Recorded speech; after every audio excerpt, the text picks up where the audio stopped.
எல்லாம் சரவண பொய்கையில் நீராடி பாடல். ஓகே. முருகனுக்கு ஏன் சரவணன்னு பேரு அப்படின்னா, சரவணன்னு சொல்லுவோம் முருகனை. சரம் என்றால் தர்பை, வனம் என்றால் காடு. தர்பை காட்டிலே பிறந்தவன் என்பதால் அவனுக்கு பெயர் சரவணன். கந்த சுவாமி எப்படி சரவணனா பிறந்தார் அப்படின்றத நம்ம திருப்புகள் சொல்லுது.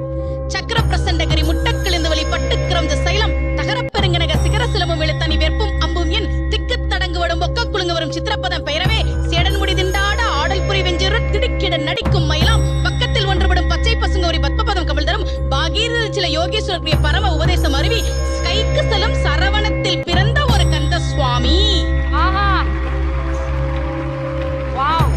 சரவண பொய்கையில் கந்த சுவாமி 6 நெருப்பு பொறிகளாக வந்து சேர்ந்தார். அதனால அவருக்கு பேரு சரவணன். அது ஏன் 6 நெருப்பு பொறியா வந்தார்? ஏன் அவருக்கு 6 முகம்? சிவபெருமானுக்கு 5 முகம்,